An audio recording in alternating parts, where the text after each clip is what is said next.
Today I'm going to introduce you to logarithmic form and logarithmic functions. So you are already familiar with exponential form. The reason why these two are related is because they are inverses of each other. They undo one another. Just like multiplication is the inverse of division. They undo each other. Addition is the inverse of subtraction.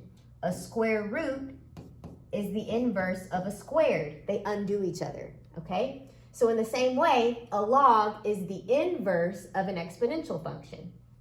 Okay, so here's an example of an exponential form. So we have 3 squared equaling 9. If I want to change this to logarithmic form, 3 is your base.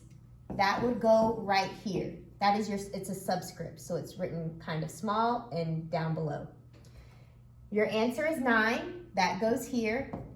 The exponent, 2, goes out here.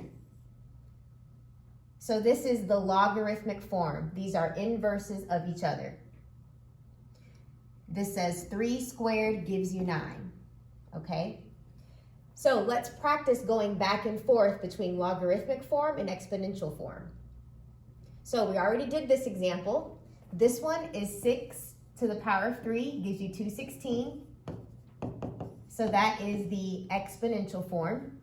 This is 7 to the power of 0, gives you 1. This is the exponential form. And the exponential form for this one is 4 to the negative 2 power, gives you 1 over 16. Now let's pause, let's wrap our head around this. Remember, whenever you have a negative exponent, you must do the reciprocal. So this 4 will become 1/4. And now this is a positive 2 for your exponent. 1 squared is 1, 4 squared is 16. So that's how we got this. So this is your exponential form. Now guys, that is one way to do this. Another way to convert from logarithmic and exponential form is to do the inverse. So we'll do the exact same thing, but do the inverse way. So this is log base 3. I'm going to do an exponential with base 3, right? Exponential form is b to the x equals 2. I'm going to make this my base. Base 3 on both sides. Those will cancel out and I'm left with 9. So this is 9 equals 3 squared. I can take base 6 of both sides. Those would cancel out. This is 216 equals 6 to the power of 3. This is base 7. I get 7 to the power of 0 equals 1. The base here is 4. Turn it into an exponential function with the base of 4. The log base 4 and an exponential with base 4, they cancel out. I'm left with 4 to the negative 2 equals 1 over 16. So that's another way you can do this. All right, now let's go the opposite way. We're going to go from exponential to a log. So this is log, your base goes here, the answer goes here, the exponent goes there. This is log, your base is 12, the answer is 12, the exponent is 1. Here, I can rewrite this as your base is 36, the answer is 6, your exponent is 1/2. Okay, now let me show you guys the other way to do the exact same thing.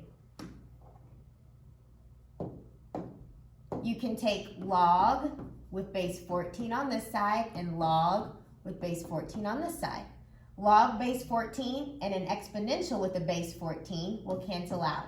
So you're left with this, log base 14 of 196 equals 2. Here, your base is 12, so do a log with base 12, a log with base 12 on both sides of the equal sign. These cancel out, so you're left with this, log base 12 of 12 equals 1. Your base here is 36, so do log with a base of 36. Log with a base of 36 on both sides. Those cancel, so this is what you're left with. And I like to reverse it. I like to put the log first. but either way is fine. So that is the other way to convert between exponentials and logs. Now, just in case a fraction as the exponent confuses you, this is something you need to remember. This is just a side note. The square root can be written as x to the 1/2. So in this case, the square root of 36, you can write it as 36 to the 1/2, which is what they did there. And the square root of 36 is just 6, and that's what they have there. Also, if you have a cubed root, that can be written as x to the 1/3. If you have a fourth root, that can be written as x to the 1/4. Okay, so just keep that part in mind when we're dealing with exponentials and logs, because that will come in handy later on. Okay, so now that we know how to convert between an exponential and log, and you know 2 methods on how to do it, now let's start evaluating. Oh, one more thing. This is the common logarithm. This is what you're always going to see. You can just imagine a 10 right here. So you'll see this online and on textbooks. Whenever there is no base, you need to imagine that there's a 10 right there. We call this the common logarithm, okay? Another logarithm that you're going to see is the natural log. And the natural log is just a special logarithm. It's still a logarithm, it's just that the base is e this time. And if you remember, e is approximately 2.718. It's another number like pi. Pi is 3.14 and it keeps going. E is 2.718 and it keeps going. So you'll see it, you'll probably won't see it written like this. You'll most likely see it written like this. And the same rules apply. You can imagine your base being e. They're not going to write it. You just know that your base is e for the natural log. Okay, so let's continue evaluating logs. So 7 to the power of 1 gives you 7. Basically, those canceled out. It's just 1. This will also cancel out. You have an exponential with base 3 and a log with base 3. Those are inverses of each other. Your answer is just 10, whatever you're left with. Here, you have log with base 4 of 4. This right here is just 1. Remember, those cancel out. So this is just 3x minus 1, whatever's left over. So guys, things that will cancel out, because we're working with inverses here, these will cancel out, that's just 1. This will cancel out. ln, natural log of e, remember the base is e, so those cancel out. E to the ln, those cancel out. Okay, so whenever you see these type of combinations, you know that they cancel each other out. Now let's evaluate some logs. 4 to the power of what will give you 16? Well, that's 2, because 4 squared will give you 16. So I know the answer of this log is 2. Okay, now let's look at this one. It's very similar, except for this 16 was flipped. And remember, whenever you have a negative exponent, that's when you have to flip. You have to do the reciprocal. So I know that this answer is negative 2. Now notice this, the 16 is bigger, that's your base, they swapped it.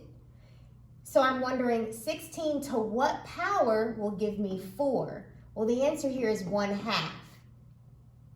That's the reciprocal of 2. So I'm saying that 16 to the 1/2 will give me 4. Remember, an exponent of 1/2 is the same thing as the square root. So this is saying the square root of 16 will give you this 4. The square root of 16 will give you 4. Okay, let's try this one. I know that 9 squared gives you 81. Negative 2 will give you the 1 over 81. And when this is larger, this is the 1/2. Remember, because 81 to the 1/2, that's the same thing as the square root of 81, which is 9. So 81 to the power of 1/2 gives you 9. Let's try over here. 5 to what power will give you 125? Well, I know that 5 times 5 is 25, times another 5 is 125. That's 1, 2, 3 5s. So this is the power of 3. If it's 1 over 125, it'll be a negative 3, because remember, 5 to the negative 3, when you have a negative exponent, you flip it, you do the reciprocal. So this becomes 1 over 5 to the power of 3. 1 cubed is 1. 5 cubed is 125. So I know that one is -3. When your base is bigger, when your base is 125 and this one is 5, that's going to be, when these are swapped like it is here, it'll be 1 over 3. What this is saying is that 125 to the power of 1/3, and remember, this is the same thing as the cubed root of 125. Well, the answer to this is 5.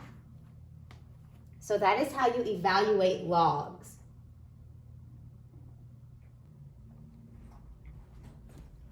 Okay, so here is a review of what we went over today. We went from a logarithm to an exponential and vice versa. We practiced going back and forth between the two formats. The common log is log x. You can imagine that the base is 10. They will not write it. The natural logarithm is just a logarithm with the base e. More famously, you'll see it written like this. They will not write the base. You just need to imagine that the base is e. These are equivalent forms, but this is the most popular version that you'll see. Now remember, this is just an example. 9 to the power of 2 gives you 81. Whenever this one is a fraction, this will be negative, okay? So when this was a fraction, now it's a -2 instead of a +2. Now if these are swapped, your exponent is a 1/2. It's the reciprocal of this one, okay? And just a reminder on how to go from a log to an exponential. So here's an example, that same one. If I want to turn this into exponential form, I like to do the little 9 to the power of 2 gives you 81. So it's 9 squared equals 81. Or you can do some algebra. You can do it the way I just showed you. Or you could take base 9. Those cancel out. You're left with 9 squared equals 81. Now, if you want to go the other way, let's say that I'm given an exponential this time. So if I'm given an exponential, such as, we'll do 6 squared equals 36. Okay, so if I want to turn this into a log, do log with base 6. Log with base 6 on both sides. Those will cancel out. I'm left with log base 6 of 36 equals what's left? 2. So that's how you can convert between a log and an exponential. You can do it algebraically by doing the same thing to both sides, or you can do the little, just rotate it like I showed you first. All right, I hope this helps.